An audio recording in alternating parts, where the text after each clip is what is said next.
Thank you for tuning in to the Go Camp Pro weather report. In today's weather, there will be a slight chance for rain and some extreme heat. But don't worry, our team will teach you what to do when the weather gets weird. Let's turn it over to a reporter in the field. Matt, how are you there? Yeah, hi, Oliver. I'm on the scene of Camp Never Want to Go Home.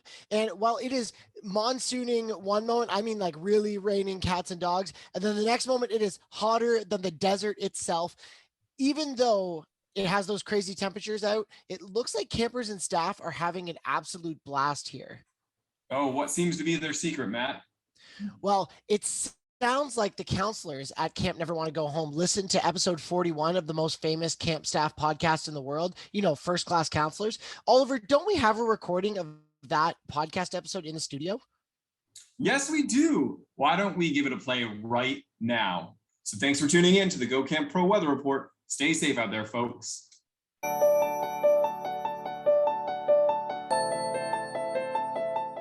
Hello, Camp Pros. This is Oliver Gregan. My pronouns are he, him. I'm the executive director at YMCA Camp Winona in DeLeon Springs, Florida. And my name is Matt Wilfred. My pronouns are he, him, and I'm the executive producer of podcasting at Go Camp Pro. I'm an outdoor educator in Toronto, Ontario, Canada, and I'm thrilled to be here with you on First Class Counselors. This series is for camp directors to give to their counselors as they hire and prepare them for the upcoming summer. Because great camp directors know that counselors have the most important job at a camp. And no matter whether it is raining, whether it is windy, whether it is really hot, their abilities and their attitudes can make or break a camper's week, and they hold the keys to a camper coming back year after year. Great counselors equal more campers equal awesome camp. So thank you for tuning in to First Class Counselors. Here we're going to cover one specific topic and cover the essentials as fast as we can. The need-to-knows. The can't go without. The fundamentals. The basics. So let's get right into it. So first off, we're going to just talk about the standard operating procedures for dealing with Mother Nature. Now, most of your camps out there, when you go through staff training, they're going to cover the basics, right? Earthquake comes through, hurricane, tornadoes, forest fires, whatever your camp might face, there's probably going to be some type of standing operating procedures in your staff handbook or whatever gets handed out or trained to you when you first come to camp. So make sure you are aware of the things that are going to happen and what those procedures are. For the most part, there was some camp director who had to go and learn about the weather or about these natural occurrences more than they ever thought they would need to know so that they could be ready in case of an emergency when they have to evacuate you and anywhere from 30 to 500 campers, depending on the size of your camp. So just know that really those are there to keep that organization, keep everyone calm, and get everyone to safety when it's there.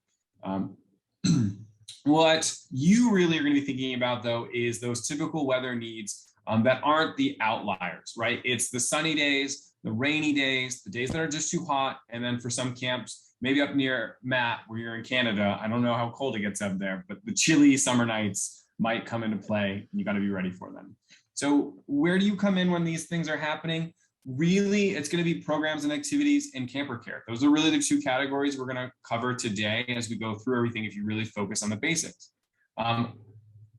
I think for you as a counselor, you need to know the difference between what is a storm or a natural disaster happening and what's rain, what's a hot day.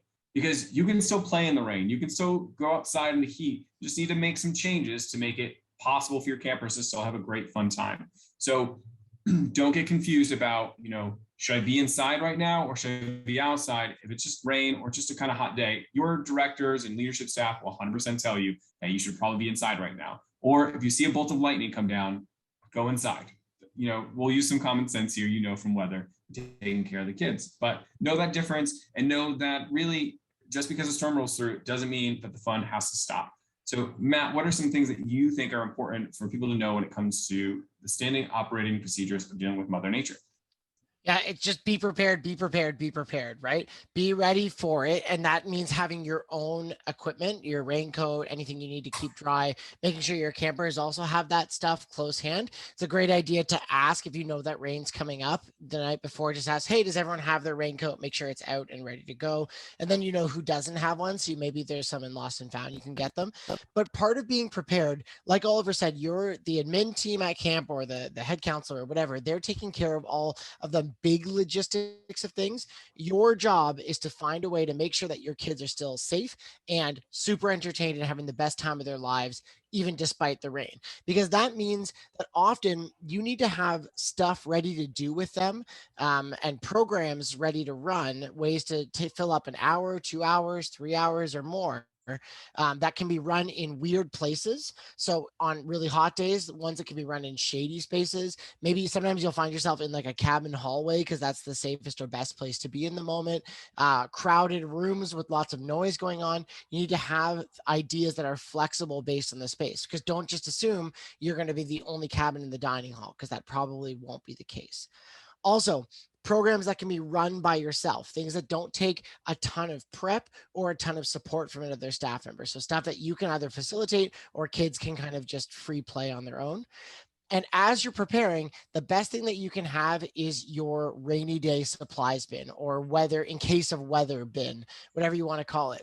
At Pierce Williams, a couple of years ago, they got those big like Home Depot buckets with the lids, and every counselor got to decorate them, and then they got some sort of budget to fill it with, cards, board games, markers, paper, decorations, anything that you would need for your rainy day supplies, they had on hand. So when they knew weather was coming, all they needed to do was to go into their cabin, grab their bucket, and literally just carry it around with them, or give to a kid to carry around with them, because they knew at any moment, as they say, when thunder roars, go indoors. So they had their kit ready, and they just took off their rain jackets and got right to playing cards, whatever card game they were learning, or any of the great ideas that we're about to give you right now. So just be prepared. Have your gear, have a kit, and you're good to go.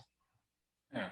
All right. So before it gets too hot, we're going to go straight into kind of rainy day activities. And I really want to break this down for you as a counselor to kind of know what the thought process is when a storm comes through. So obviously with COVID in 2021 and 2020, there was a couple of rules that had to come in place about like how you could congregate. But for right now, I'm kind of just going to go over it in case we get into 2022 and we are lucky enough not to really have to be thinking about those restrictions. And really, I say there's small, medium, and large games, just like you would for anything else.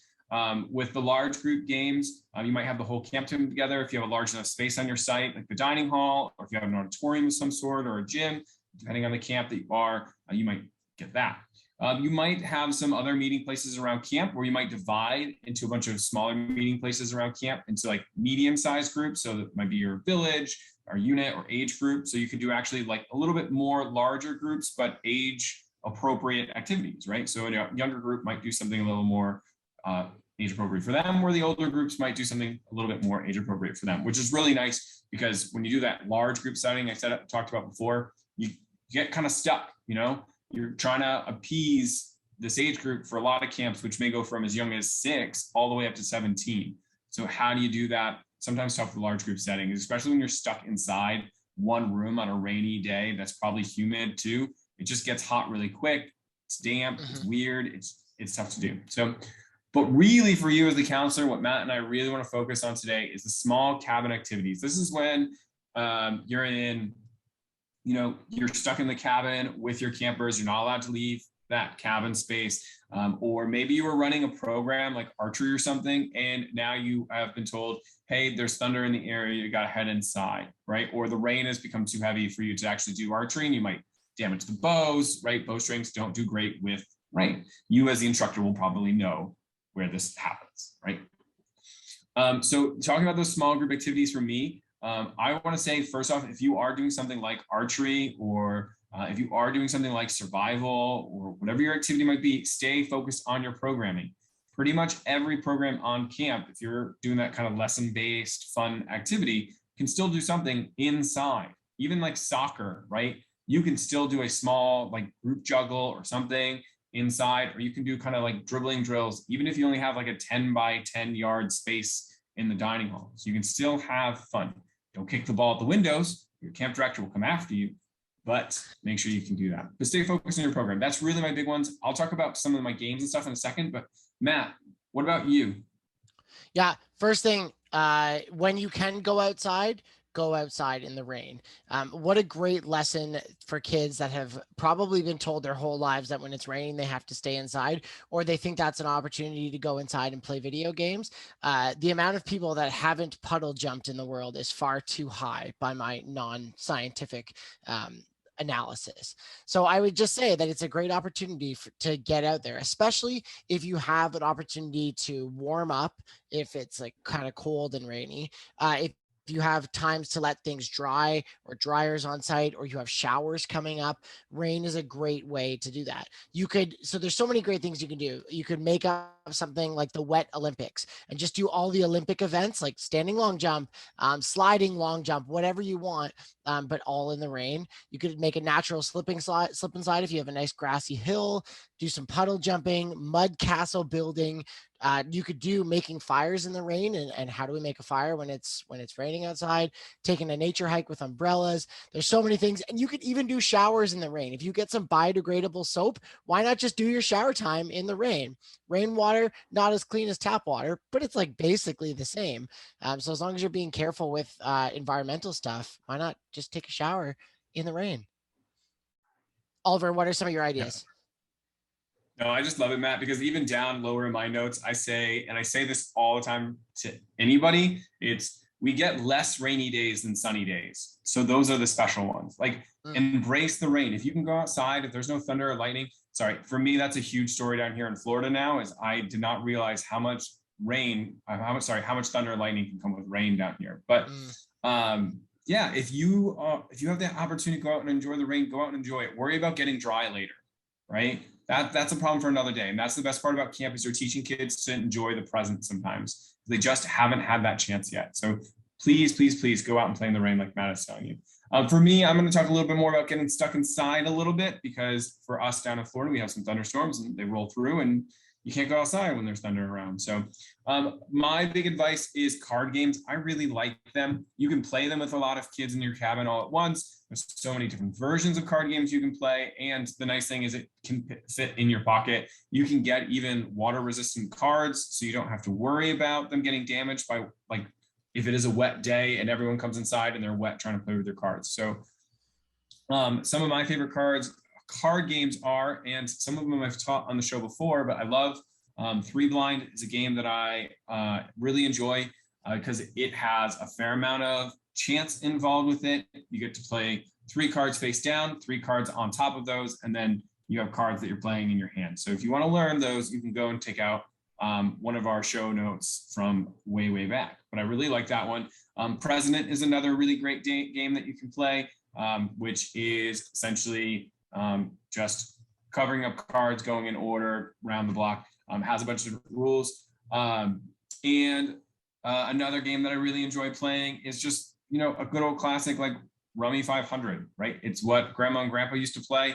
It hasn't died today, and it will be around tomorrow. And it's a great, easy, simple game that you can learn to play. And this is the kicker. I just walked over 3 really quick games that I enjoy, but just go on to YouTube, right? Go on to YouTube, find a couple card games, or if you're in a real pinch for one, go talk to a friend at camp. They might learn one. It's a great excuse to talk, chat, learn a new card game, and get to know people, especially during like staff training week.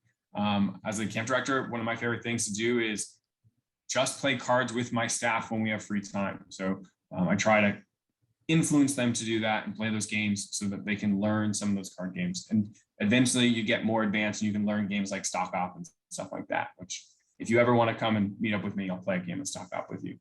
Never Can Tells are really great. Matt's gone over on the show, but if you haven't heard about these, there are things like Black Magic or Snaps or Johnny. Matt is doing it in the camera. So maybe you can learn how to do some of those. They're a lot of fun. You can find out how to do those by looking them up on the internet. They are like a magician's trick. They have slipped, but they are more fun if you find out how to do them on your own. And they really emphasize learning through problem solving, which will be talked about in my EGLE later today. I say that some of my best staff are my team building staff. So the staff who learn team building games are really, really well equipped and can really, really work well with kids when the storms come through. because they can do a team building activity from a plethora of things. We've talked about on the show before, but go check out Jim Kane. He's great. Shout out to him, but also all the other great team builders that are out there who give out that information freely. And not only that, but if you're a really good team builder, you'll have a pocket full of propless games that are just access to you. You can just pull them out and you don't need to think about what do I have in this rainy day situation and what to do. If you're stuck in the cabin, I really love these three, the fashion show and talent shows. So the kids just get to pull whatever they got in their bag and show off what they can do and have some fun. Reading with flair. So one of my favorite things, my memories, was my mom used to read to us Harry Potter, and that was always something that I really enjoyed, but we read it with flair. So people have voices, and I started doing it in my cabin, and my campers love it. Some of them just kind of fall asleep because it's a rainy day, but others really get really invested into it. So it's great. And then finally, last is the camp director here needs to let you know, one of the little things that always bug us is prepare for your campfire skit. Most camps at the end of the week will have, every cabin gets to go up, do a little skit in front of everybody. Some are more prepared, some are not prepared at all. You can be one of the prepared ones. Practice your campfire skit on a rainy day. It's easy, and it shows your camp director that you did something worthwhile with your time. Even if it's a really bad inside joke campfire skit that no one will understand, your campers will love it. They'll laugh hysterically, and you can walk away looking like a champion in comparison to some other staff who didn't use their time wisely. So that was a few of my rainy day activities. Take them, use them, love them, and I'll see you soon. Amazing. I have one more just to tack on here, and it's a bit of a bigger program, but something you can organize yourself as a counselor. Something based on what I did at camp. We used to do this every day at camp, which was a little bit nuts, and we realized we had to scale it back. But you could do an inter-cabin decorating contest, and you just need to convince a couple other cabins to do some kind of decorating theme. But here's the trick: you don't use anything that is store bought. So you're not preparing, you might have themes like places you could find in a city, or extreme adventure, or places at camp, or holiday. And the trick is you can't use anything that is like disposable or store bought, really. Or you could amp it up and say like nothing that is outside of your cabin. But I think it is kind of fun when like you see a group of campers like carrying a canoe up to their cabin because they're setting up like a whitewater scene tableau in their cabin. And it's a ton of fun, and you can get the camp director to judge it. It's some of my favorite memories from being a camper was when we were like taking couches out of the staff lounge because we were creating a coffee shop, like the coffee shop from Friends. We were creating it in our cabin for decorating theme one day. And it is chaotic, and you're like running around camp and grabbing stuff. And if it's raining, you got to be careful with stuff, all of those things. But it is a ton of fun. So inter-cabin decorating contest. I want you to try it next rainy day at your camp. Yeah, I remember doing MTV My Cribs with some of our older boys, and they had a great time. It's a great activity because they get to give you a little tour, right? They get to show off their work at the end and brag about how awesome it is. So we're going to switch from taking care of yourself in the rain to taking care of yourself when the heat hits. And this one I know hit some camps really hard. One of the reasons we're actually covering this topic is because a camp reached out to me during the summer. I'm now in Florida, which means we have to deal with heat a lot. So I learned a lot of new things this summer. But they're up in the northwestern part of America. They had a pretty big heat wave that rolled through, and they really had some tough times. So knowing what to do during the heat is just as important as knowing what to do in the rain, because a lot of the times you're just not prepared for it, right? If you're walking outside and that heat index is really hitting those high numbers for your area, then you could kind of get in a struggle point. The nurses don't like seeing campers come to them because of dehydration, and it's preventable. That's the most important thing here, is you can stop them. And the thing here that's different than rainy days is rainy days, you might get a chill, you might get wet, it might be uncomfortable, but with hot days, there's actual health concerns you need to think about when you're going into it. So with the obvious ones, making sure that you're wearing sunscreen, drinking water, and staying in shady areas, kind of covering the bases. Let's talk about some fun ways that you can do that. One of my favorites was when I actually was in Pacific Northwest. We had a cabin that walked around with all these different sunscreens, and they put it on like a silver platter that they got from the dining hall. And as they walked around, they would find other cabin groups and they'd be, well, excuse me, would you like to try our finest SPF sunscreens? We also have tanning oils available. And yeah, so they had a blast with it. They really enjoyed it. And as they went around, they would put the different sunscreens like on people's arms and stuff so they could see like the difference of what like an SPF 15 versus an SPF 50 do. They get to see like the power of a tanning oil. Now some kids do like end up with tiger stripes, but it's still really cool. And another idea that came from this was putting stickers on. So like campers would put like stickers on their arms and stuff or on their hands, and then they would let their body kind of tan throughout the day on these hotter days that they were walking around. Sometimes the stickers fall off because they get sweaty and it slips. But we had like stars and lightning bolts, and some of the campers were getting those tanned in. The really important thing is to make sure campers aren't burning themselves to get these tan lines. It's just something that has to happen naturally. So, but it was really cool. Also, probably don't let them do it to their face. That was always a big struggle, as all the little kids want. Or to be honest, even myself want to put the Harry Potter Thunderbolt on your forehead. Right. But I imagine one day getting like the Superman sigil across my chest to really go for it. So that's one of my favorite ones. I'm calling you out, Oliver. That if that doesn't happen next summer, and that doesn't show up on our show notes, I mean, heck, it's probably still hot enough in Florida that you could do it now. So, Yeah. do you hear that? Do you hear Today, that, I think we were like at 90 hear, degrees. I can hear around the internet some people going, Superman, Superman, Superman. I guess you have to do it now. I can hear the chanting. It's so loud. Stay tuned to next week's show notes. Now, what's your point? What's your point? I don't think I have the time to do something like that. I can't lay down for that long. All right, Matt, what do you got? How are you beating the heat real quick? For sure. I think it can be tempting when it comes to being the heat that the answer is just like throw water everywhere. And I will be, I guess, maybe the Debbie Downer a little bit of saying that like we should also be teaching water conservation, right? A lot of places, a lot of states, and even places in Canada, their water is a precious resource. So using it to just like hose people off or creating a sprinkler or, slip and slides, I'm even a little bit out on those sometimes because it's just, we're using water that other people in the world could use, and it kind of teaches a weird environmental lesson. I think using a little bit and using it in a way that's kind of respectful is great. So my favorite game in the heat is get the coldest water you can and play drip, drip, drop, which is duck, duck, goose, but you're just dripping. You take a sponge and you just go around, you drip it on the head, and then drop, you squeeze the whole sponge out, and then you run around, right? That's a little innocuous when it comes to water use, but it's still a ton of fun. And that ice cold water is a great way to cool you down. The other thing that I'll remind you of is that you can, like Oliver said earlier with the rain, you can do a lot of the things that you were going to do anyway. It's just about regulating things differently when it comes to the heat. So regulating the time you spend in the sun, regulating the area that you're doing it in, obviously finding shade, regulating the level of activity. So how hard or how often they're running, making sure they're hydrated. And what all of that means together is that you'll have less time to run your program, but less time also means less dehydration and sunburnt people. And one of the worst things that you can do as a counselor, there's two really rough things. One is that you send campers home with pee all over their stuff because they pee the bed, because campers do that, and that's fine. But if you don't check their bag and get laundry done and you send them home with clothes covered in pee, that's going to make for an unhappy phone call that your camp director is going to have to receive, and that you might have to receive or you might have to answer to.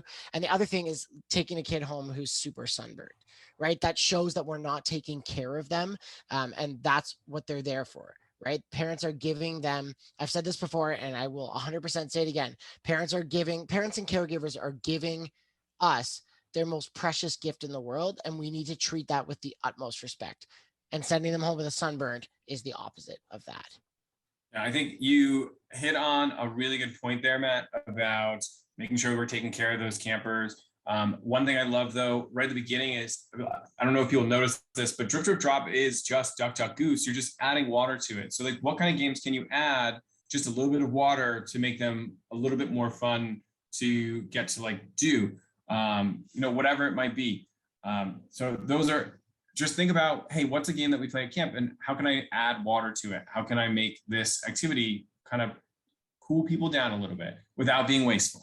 Very important. And then Matt, you also had another really good point, and it's something I really had to learn this summer because I come from up north and we had much easier weather to handle. We use our program time so well up north because we don't have to worry about super hot heat dragging on everybody all day. We of course have a hot day every once in a while and we're just disappointed that program doesn't go as well. But when you're down here in Florida or maybe some of the more southern states in a hotter climate, we have to think about like, okay, we're going to be dragging if we're trying to push it to the limit as far as our activities go. So I'd like right now, if a director is listening or counselors, you need to know like, hey, you don't need to push it to the limit to have fun constantly. You can go to archery and enjoy archery for 15, 20, 30 minutes of your hour of programming, making sure that you're taking 5 to 10 minute breaks in there so the kids aren't like going out into the hot summer sun to retrieve their arrows and cooking in that sun for the 5 minutes they're doing that or 2 minutes or whatever. It adds up and people just start to drag. So just know like your programming doesn't have to be incredible all of the time when you're in that super hot wave heat streak. Take it easier, slow it down, and it will make, because people aren't dying of heat exhaustion, they're going to have a lot more fun doing the little bit of programming that they're getting piece by piece by. Okay, but just some more things that I want to make sure you as a counselor know when it gets hot. First off, if you don't have AC in your cabins, totally fine. A lot of camps are that way. You probably have something like a box fan. So this is really important. Switch your fans around. In the day, you want to keep that hot air that's being made by the sun out of your cabin. So make sure your fan is blowing out towards the outdoors, right? It's sucking the heat out and sending it. But as soon as it starts to become nighttime and it starts to cool down even a little bit, the sun's not there, flip your box fan around and bring the cool air into the cabin. I know for a lot of people that just seems like common sense, but a lot of counselors don't think about it. And when they come back to the cabin, they don't realize that it's going to take a lot longer for their cabin to cool down when all they've been doing is blowing hot air into that room all day. So flip those fans. Another idea I really love is the pay by sip. So making sure that your campers have their water bottles, but have things throughout the day that require drinking, right? Like I'm going back to archery. It's just one that is a really easy example, but say like, hey, for each arrow you're going to shoot today, it costs you 2 sips of water, right? So by the time a camper has, shot 10 arrows, they've had 20 sips of water and their water bottle is almost halfway done while they're doing the activity, right? And this can be things that you do for soccer, entering the dining hall, anything really. You walk through a door, you have to pay a sip to get in, right? That's the rule. And it becomes kind of a currency too. So campers sometimes take it a little bit too far. So you got to make sure that the economic value of a sip stays in its period. But eventually you'll be like, do 50 jumping jacks for 1 sip of water, and you're like, wait, what? That's not good. You're like, wait, this is making it worse. Yeah. Make pee talk cool. All right. As a counselor, be asking, is your pee gold or is it clear? Don't make it embarrassing. It can be a normal thing at camp. Maybe emphasize that it's not like a cool thing to talk about like out in the normal world, but at camp, pee talk is a cool thing to do. It's just part of the world we live in, to making sure that a kid's not getting dehydrated. If you don't know this little fact, if your pee is a golden color, you are dehydrated. If your pee is clear, you are hydrated, but you may not be well hydrated. So there's a difference. If your kid is drinking juice all day, they are not well hydrated, but the urine still may come out clear. So make sure that they are drinking water too on top of that. So a lot of people might know that when they drink a lot of soda or something like that one night, they're still peeing clear, but they may not be well hydrated, still going to become dehydrated. And then my last one, for those of you who like to go above and beyond and just to be a little bit goofy, is go to Walmart and you can do like the $5 kiddie pools, or you can go big and go back to camp with a $30 or $50 one, fill it with water, and then put it in the middle of your village. And then your village for a little bit has like one of those like 2 feet deep, 10 feet, or I don't know, what's that, like 3 meters, Matt, in Canadian measurement.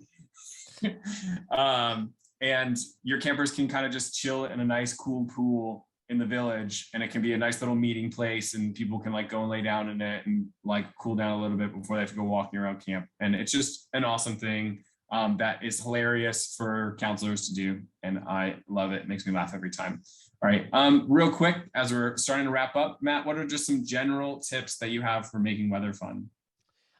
I think it's about just our whole approach to weather that we need to think about, because often, I guess in Canada, maybe it's a little bit different because um, rain doesn't usually involve thunder as much, or at least in my part of Ontario, and it didn't often involve thunder as much.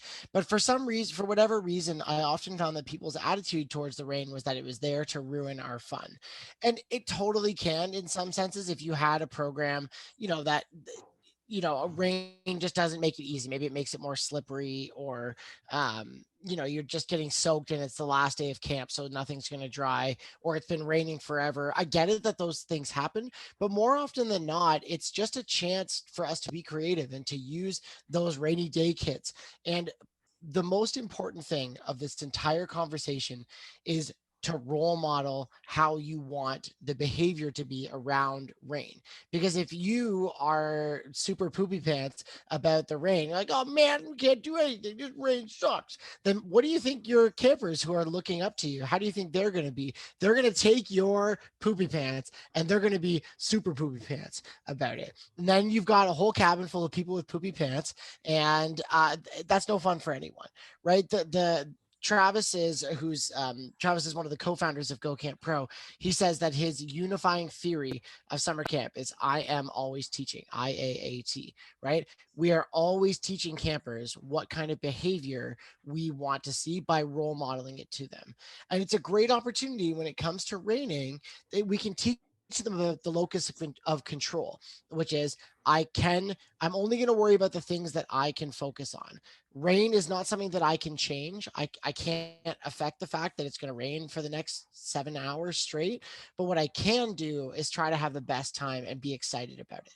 And part of the thing with your rainy day kit is, why not create a little bit of mystery around it? Be like, a camper can like shake it, or you can like add a little bit of like hints. You could decorate the outside of your bucket with like, do not open until a rainy day, or like in case of rainy day, break open, or something like that. That's going to add to some mystery, so that when it starts raining, campers are just excited to see what's coming next. You've already built that enthusiasm towards it, and it's not ruining something fun. It's just this opportunity. Like you said, Oliver, it doesn't happen very often, so why not make it a big opportunity? Yeah, I love that break in case of rain and the anticipation of what could be in the rainy day box. That sounds like something that I think we once learned from Michael Brandwine. So there you go. Uh, but yeah, for me, there are less days with rain than sun. So make it so they are the special ones. Take advantage of them. Sometimes just don't think about how you're gonna, get dry afterwards. Just enjoy getting wet right then and there. One of my big ones is I have gotten the chance to be friends with the maintenance staff now. So please don't track mud through the dining hall. It's just a kindness.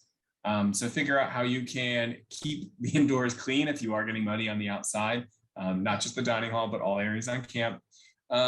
For you as a counselor, I would suggest going out and buying a dry bag. If you don't know what those are, they are bags which you can put your belongings in, and they are pretty much 100% water resistant. You can keep your things in there. You don't have to worry about them getting dry. So that way, the important things, or the things that you want to keep dry, can go in there, and you don't have to worry about them later. So that's one way, because then you don't have to worry about staying dry. You can get wet, enjoy your time. You don't have to worry about your valuables getting wet. They're just there in that bag. So think about that. I like to say trash bags make fine raincoats, but raincoats make better raincoats. Matt helped me change that one up a little bit before we got started, but I'm a big fan of, like, on rainy days, you do like rainy trash bag raincoat competitions, and you get a group of campers and they get to make a rain jacket out of a trash bag. It's great little arts and crafts, and they get to walk around with the trash bag as a rain jacket. But like, also make sure your campers have the rain jackets. It makes your day a lot better when you don't have to deal with a bunch of wet kids. And then mudsliding, just enjoying the mud like Matt was talking about. And when it is hot out, I didn't write down any tips for these, but I talked about them a little bit before, but just because it's hot out doesn't mean you can't enjoy the same old camp stuff. You just take it a little easier, enjoy your day, and make sure you stay hydrated and stay in the cool, right? Maybe midday showers. That's what I always like to do. Siesta shower time cools you down in the middle of the day, and it really helps. But with that being said, that's pretty much the show, other than one very important part, Matt, and that is our Eggle time. So we're ever growing, ever learning. It's a trick, a tip, a game, or song for counselors to use to be better every day. And Matt, what are you telling us about today? I see that there's a link in the show notes that you might be sending people to. Yes, absolutely. I have something from the Great Canada television archives, and it is a game show called Just Like Mom. And this is a little bit more for the program people out there, but when we're thinking of indoor programs that are great for rain, this one is just top notch. What you can do is just watch the game show and figure out how to replicate that. But I'll give you kind of the hint, and I'll give a shout out to my sister-in-law, who's the director at the Karen family of camps. I believe she's the first one that I've ever heard of that created Just Like Mom on a camp scale. And it's a wicked get to know you game. We did it with the LITs and the pre-LITs to help them get to know each other. And it's just really funny in any context. Or if you're doing like an inter-camp social, it's a really good way to like help the camp staff get to know each other. And basically it's a 3-round competition where where people are competing in families. And it's usually pairs or trios, and it's a parent or a caregiver and 2 kids, or in whatever family dynamic you want to have. And essentially it's who can know each other the best. So you give them 5 minutes off the start to just like literally as fast as you can, every get to know question you could ever think of. And you encourage them to go like way outside the box, like favorite toothpaste brand, favorite sport, childhood hobby, what your favorite snack was when you were in 6th grade. You want them to be very specific and also try to get to know as much as you can in that 5 minutes, because in the subsequent rounds, they're going to have to do things to help get to know you. So the first round is the classic, like you ask a question, both people write it down on a whiteboard and reveal it at the same time. And if you get it right, you get a point. In the second round, what happens is that the kids I think it works like this. The parents or the caregivers, the kids go away and do another thing, which I'll explain in a second. And the caregivers use a marker, and with their left hand, they have to draw a picture with no words, symbols, or letters or numbers that the kids will understand that it's their picture, and they have to do it with their left hand, so it's a little trickier. And then while the caregivers are doing that, the kids are in the camp kitchen making cookies. They're like whatever the quick cookie recipe. But here's the thing is that they can put whatever they want in those cookies. As long as it's edible, they can go in those cookies. So like you get all the ingredients out: mustard, mayo, pickles, jam, chocolate chips, whatever you want, they get to go in those cookies. And it's the same thing. The parents, when they come together again, the kids have to guess which drawing is their caregivers, and the parents have to eat the cookies and guess which cookie the kids made for them. And it is, you assign points, it's a competition, you can do costumes, it's good fun. So watch an episode of Just Like Mom. I put it in the show notes, and play the game sometime this coming summer. Great way for 2 cabins to get to know each other, and doesn't take a lot of prep other than just asking the kitchen staff if you can do weirdo cookies. That is a great, like, I feel like it's just a good evening program too, Yeah, absolutely. But also you could, yeah. I feel like you can do it on giant scale. For me, I'm gonna go real simple, and I'm just gonna say go get dirty once a week at least, and dirty in a cool way. So like go build a shelter in the woods, build a sandcastle on the beach, do a wacky exploding science experiment. Just make a mess is really my big goal for you. Because when you're doing these things, like when you're building something, you're getting dirty. One, you are problem solving, which I think is really great for our brains. You're trying to work out, hey, how can I build this? How can I do this better? How can I make this thing explode? You're thinking, you're doing math, you're doing chemicals, you're doing something constructive with your brain. So your brain has to fire all of its neurons to try and figure out what it's doing. On top of this, that getting dirty, I think, is really important, because you're going to get dirty at camp. And this is just to kind of teach you, like, hey, I need to think about how I'm going to be okay with getting dirty this summer. right? It's because for me as a camp director, if I ever watch a staff member not be able to build a fire because they don't want to pick up sticks because there might be a bug on a stick, I will forever be just sad, just so sad. Or like a kid builds a shelter and the counselor won't get inside of it because it's dirty and it's gross. Like, come on, just you will make that kid's day by crawling into that shelter. And right now, I have this little thing going on in my head in the back where I'm like, why can't you just go get dirty? Why can't you get a stain on your pants? That you will be able to forever tell that story about that time that you made a volcano with your friends on a Thursday night because you didn't know what else to do. So you're just like, all right, we have baking soda, we got vinegar, let's do this. And it's so much better than watching a movie or just lounging on the couch all night. You need to get up, you need to do active, you need to do some of those things. And if you do some of these things, please send me a picture through Facebook or a short video or something, because I just want to see some people having fun. Summer camp is over and I'm in a drag right now where I'm like, I need to see some laughter and some joy. I'm a camp director who's on a camp, right? I only see people on the weekends, but we're locked in place. It's tough. Semi-fun, SOS. With that being said, please, the show notes on this episode are better than the show I think we did, although Matt and I did a great show. There is 20 pieces, I think, of advice that are there for heat days that I had sent to another camp director this summer, and we just copy and pasted them in there. We have more things that are in the rainy days that we didn't talk about. So there are so many good show notes on here. Take a look at those, but also go back, check us out, see the show notes that we have on the website so that you too can see some of the awesome things that Matt and I just don't have the time to say or have to get cut because of time. So if you did enjoy today's show, we would be so grateful if you left us a review where you are listening to this podcast. Your ratings and reviews not only tell us what you like and don't like about the show, but it helps boost our rankings and helps more people discover the show, which is just fantastic because then they're on the same page as you. All right, it's that simple.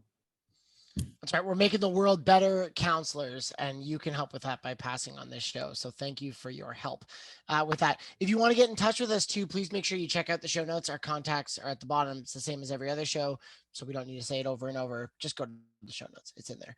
And please don't forget that you can find all of the great podcasts that Go Camp Pro puts out at gocamp.pro/podcast. There are 7 that are just at the time we are recording this that are all on the cusp of just starting. The Day Camp Pod has got their 2nd episode ready to go. Camp Hacker has been putting out amazing episodes. And if you're a counselor listening to this, that is the future in camping, right? They're talking about higher level stuff, but why not get to know that stuff? And you're setting up yourself for an even bigger position of understanding why those things happen, which gives you great perspective as a camp counselor. And camp directors love camp counselors who have great perspective. I will tell you that for sure. So thank you for being here, friends, and thanks for tuning into this episode. Yeah. And just as a shout out for that same point, like go and hit up those episodes because right now camp is different than it's going to be any other year. Like camp, the industry is changing. So everything that's coming out on those shows, on every single one Matt just mentioned, is brand new material. Even if it's covering something old that was covered in the show before, it's changed. I guarantee it, especially after the last few years. So please go take that chance because it's that learning society that we're a part of. But with that being said, that's the show. Thanks for listening, friends. Camp is camp and camp's all good.